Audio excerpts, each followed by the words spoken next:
Hello guys, welcome on your YouTube channel Competia. Study hard and get success. सभी पढ़े सभी बढ़े। मजदूर उद्योगों के साथ कॉम्पिटिया यूट्यूब चैनल आपका हार्दिक स्वागत है। Question of confuse in examination series के अंतर्गत जो भी विद्यार्थी कंफ्यूज जाते हैं एग्जामिनेशन हॉल में, कॉन्सेप्ट क्लियर रहता है लेकिन थोड़ा सा कुछ मिसबिहेव हो जाता है उनके कॉन्सेप्ट में, ऐसे ही महत्वपूर्ण प्रश्नों पर चर्चाओं का दौर लेकर आया है कॉम्पिटिया। हम purified lectures of yeast of the NCERT को परफॉर्म करते हैं व्हाइट बोर्ड और मार्कर के माध्यम से आपके समक्ष लेक्चर्स में, क्लासेस में और एजुकेशनल ब्लॉग्स के माध्यम से। आपको ये लेक्चर कैसा लग रहा है इसका रिटेंशन जरूर दें। इसका एक फीडबैक दिया करिए, आप कमेंट बॉक्स में बताया करिए क्या कमी है क्या अच्छा है ये लेक्चर में। ऐसे ही महत्वपूर्ण विषयों पर चर्चाओं का दौर और पॉलिटी और कॉन्स्टिट्यूशन के हम महत्वपूर्ण विषयों पर चर्चा कर रहे हैं। इसी चर्चा के अंतर्गत हम पढ़ रहे हैं फ्रीडमनेस ऑफ जुडिशियरी, न्यायपालिका की स्वतंत्रता। पहला टॉपिक है भारतीय न्यायपालिका में हमने कुछ पॉइंट डिस्कस किए थे। अगला पॉइंट हम डिस्कस करने जा रहे हैं कि कार्यकाल की सुरक्षा के कारण क्या स्वतंत्रता है। कार्यकाल की सुरक्षा के कारण मतलब कि न्यायपालिका की स्वतंत्रता में क्या क्या बिंदु होने चाहिए, क्या क्या बिंदु नहीं होने चाहिए, किस प्रकार से स्वतंत्र तरीके से न्यायपालिका बिहेव करेगी, how can they behave the freedomness of the working of the judiciary to perform the justice for all common man. तो उसके लिए क्या क्या जरूरी चीजें चाहिए, क्या क्या नियम कानून बने हैं, इन सभी चीजों पे चर्चाओं को हम कर रहे हैं इंडियन पॉलिटी और कॉन्स्टिट्यूशन के जीस्ट ऑफ द एनसीईआरटी की प्योरीफाइड फॉर्म के थ्रू करें। कार्यकाल की सुरक्षा के कारण न्यायाधीश जो है बिना भय के, न्यायाधीश कैसा करेंगे, बिना भय के कार्य करेंगे, बिना भय के या भेदभाव के अपना कार्य करेंगे, या भेदभाव के अपना कार्य कर सकेंगे। जब न्यायपालिका स्वतंत्र होगी तो इस प्रकार से न्याय मिलने की आशंकाएं होंगी, फेयर वर्क होगा, किसी प्रकार कोई दबाव नहीं होगा, किसी प्रकार की राजनीतिक निष्ठा, राजनीतिक विचार से ओतप्रोत लोगों की नियुक्तियां नहीं होंगी माननीय न्यायाधीश के। और देखिए,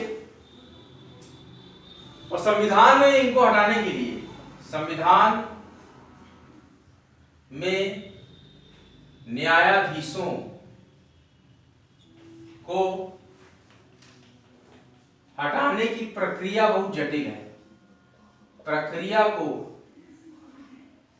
जटिल रखा गया है। क्यों? क्योंकि न्यायमूर्ति है, न्याय के लिए समय लगेगा। अगर न्याय के कार्यवाहियों के दौरान अगर न्यायाधीश के ऐसे ही तबादले होते रहे तो हमें न्याय मिलना बहुत ही मुश्किल हो जाएगा। इसलिए संविधान में न्यायाधीशों को हटाने की प्रक्रिया को बहुत कठिन प्रक्रिया बनाया गया है कि जल्दी उनको हटाने की प्रक्रियाएं न हो सके, वो सीधे रिटायरमेंट पे ही स्वेच्छा से हटे। अगला पॉइंट जो हम डिस्कस करेंगे, फ्रीडमनेस ऑफ जुडिशियरी में संविधान निर्माता का मानना है, जो संविधान बनाए हैं, संविधान निर्माताओं का मानना है कि हटाने की प्रक्रिया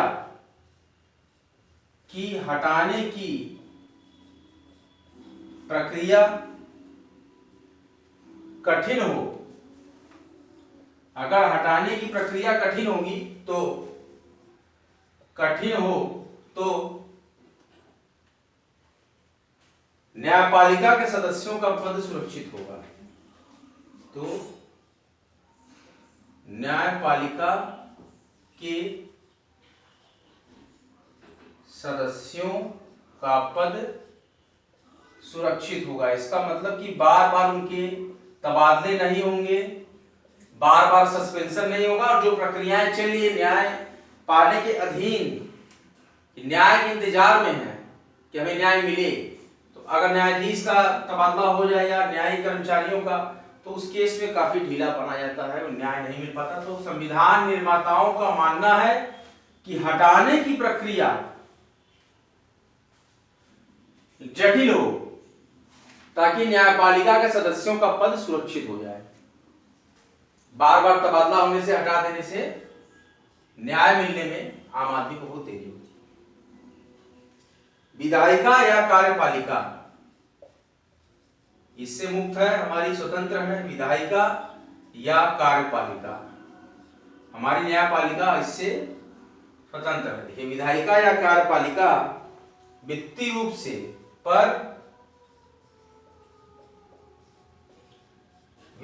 रूप से विधायिका या कार्यपालिका पर वित्तीय रूप से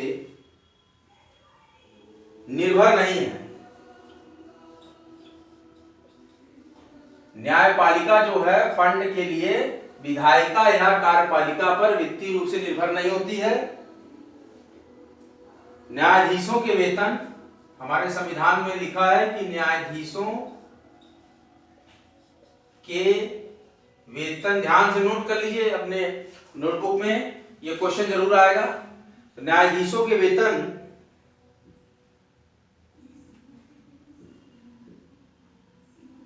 और भत्ते के लिए,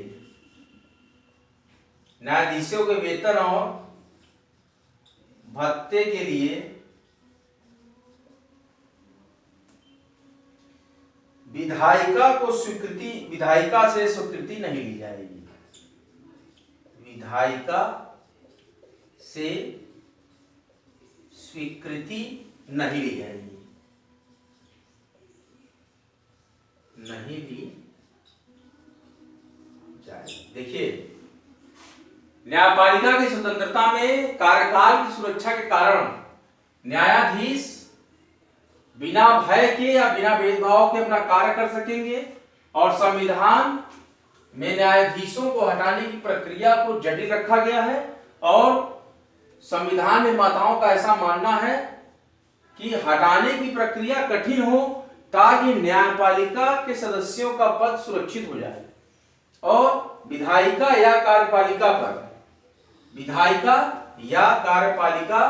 पर वित्तीय रूप से पैसे के लिए निर्भर नहीं है न्यायपालिका, जबकि न्यायाधीशों के वेतन और भत्ते के लिए विधायिका से स्वीकृति नहीं ली जाएगी। विधायिका से स्वीकृति लेने की जरूरत नहीं है न्यायाधीश के वेतन के लिए।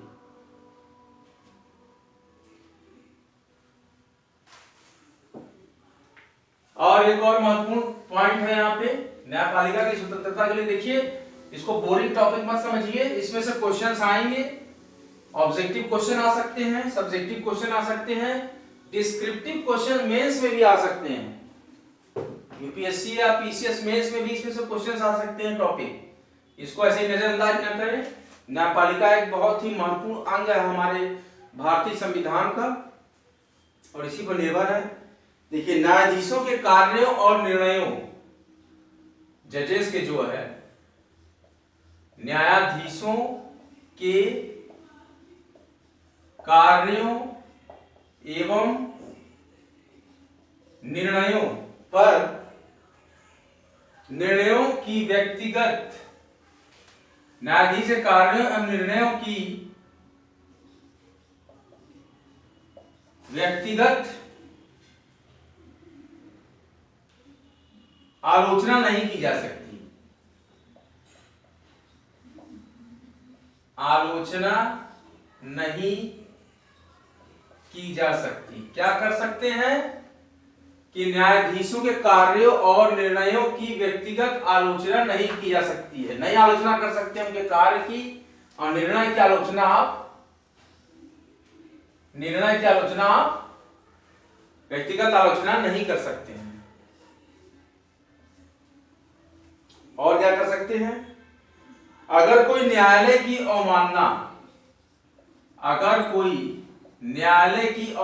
का दोषी पाया जाता है, अगर कोई न्यायालय की अवमानना का दोषी पाया जाता है, अवमानना का दोषी पाया जाता है मतलब बात नहीं माना जाता है, तो उसको अवमानना बोलते हैं, पाया जाता है। यदि कोई न्यायालय की अवमानना का दोषी पाया जाता है तो न्यायपालिका को उसे दंडित करने का, तो न्यायपालिका को दंडित का मतलब सजा देने का, उसे दंडित करने का, तो न्यायपालिका को उसे दंडित करने का अधिकार है और ऐसा मानते हैं इस अधिकार से न्यायाधीशों को सुरक्षा, इस अधिकार से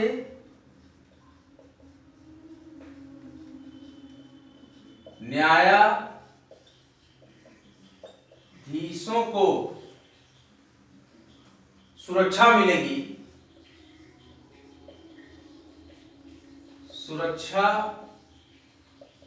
मिलेगी, और कोई उनकी नाजायज एवं कोई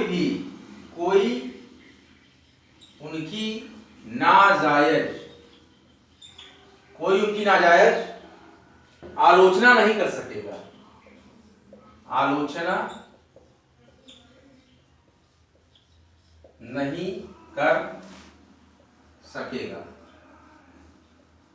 देखिए कहा गया पॉइंट कि न्यायाधीशों के कार्यों और निर्णयों की व्यक्तिगत आलोचना नहीं की जा सकती।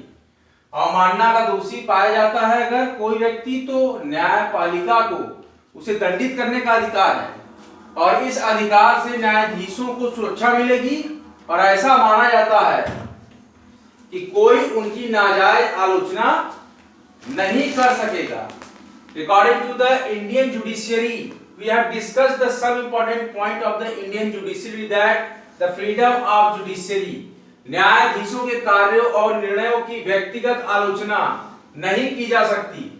अवमानना का दोषी पाया जाता है अगर कोई व्यक्ति, तो न्यायपालिका को उस व्यक्ति को दंडित करने का अधिकार है। इस अधिकार से न्यायाधीशों को सुरक्षा मिलेगी। क्या मिलेगा? सुरक्षा मिलेगा और कोई उनकी नाजायज आलोचना नहीं कर सकेगा। इससे क्या आपको समझ में आ रहा है? जो भी न्यायालय का अवमानना करेगा उसको ऐसा अधिकार है न्यायाधीश को माननी कि उसे दंडित कर सकते हैं और इससे न्यायाधीशों को सुरक्षा मिलेगी और कोई उनकी नाजायज आलोचना नहीं कर पाएगा। और विधायिका या कार्यपालिका पर वित्तीय रूप से निर्भर नहीं है न्यायाधीश का वेतन। न्यायाधीशों के वेतन और भत्ते के लिए विधायिका से स्वीकृति लेने की कोई जरूरत नहीं है, नहीं ली जाएगी। विधायिका विधायक बनाती है लेकिन न्यायाधीशों का वेतन विधायिका नहीं, उसमें उसका कोई रोल है। और अगला पॉइंट था कि न्यायाधीशों के निर्णय कार्यों और निर्णयों की व्यक्तिगत आलोचना नहीं की जा सकती। अवमानना का दोषी पाया जाता है तो न्यायपालिका को उसे दंडित करने का अधिकार है और इस अधिकार से न्यायाधीशों को सुरक्षा मिलेगी और कोई उनकी नाजायज आलोचना नहीं कर सकेगा, कोई बुराई नहीं कर पाएगा। और विधायिका या कार्यपालिका पर वित्तीय रूप से निर्भर नहीं है न्यायाधीशों की वेतन और भत्ते, जबकि विधायिका से स्वीकृति लेने की कोई जरूरत नहीं है। यह महत्वपूर्ण बिंदु हमने चर्चा किया। कैसा लगा आपको आज का लेक्चर? आप हमें बताइएगा, लिखिएगा कमेंट बॉक्स में। और हम सुप्रीम कोर्ट के बारे में पढ़ेंगे, कैसा है सुप्रीम कोर्ट का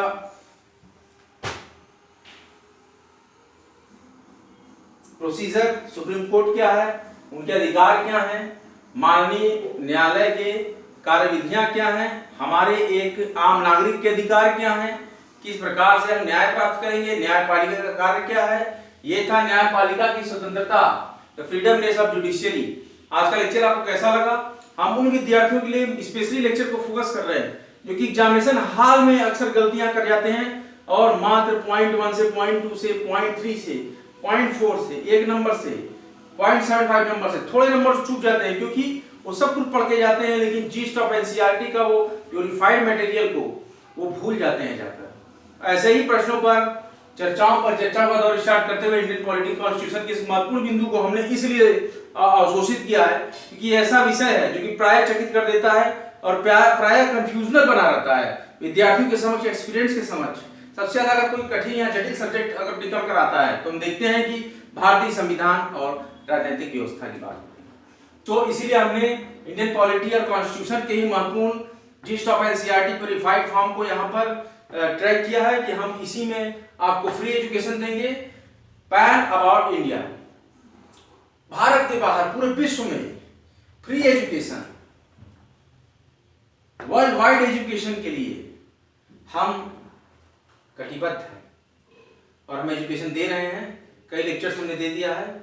इसी क्रम में मुफ्त शिक्षा का प्रचार एवं प्रसार हो, आप सभी लोग उन्नति करें। आप उन्नति करेंगे, हमें भी खुशी होगी, हमारा भी विकास होगा, आपका तो विकास होगा ही होगा। आप पढ़ेंगे और फ्री एजुकेशन हम आपको देंगे, एक मनोबल बढ़ेगा। किसी प्रकार कोई शुल्क नहीं है, सिर्फ अपना मोबाइल लीजिए, स्मार्टफोन, डेटा भरवाइए और आप कॉम्पटेरिया एजुकेशन चैनल को ट्यून करिए। वीडियो अगर अच्छा लगा वीडियो को लाइक कीजिए, शेयर कीजिए, कॉम्पटेरिया यूट्यूब चैनल को सब्सक्राइब कीजिए। जय हिंद, जय भारत। अगले महत्वपूर्ण इंडियन पॉलिटी एंड कॉन्स्टिट्यूशन के लेक्चर्स के साथ फिर हम उपस्थित होंगे। तब तक के लिए सब्सक्राइब करते रहें और लाइक करते रहें। जय हिंद।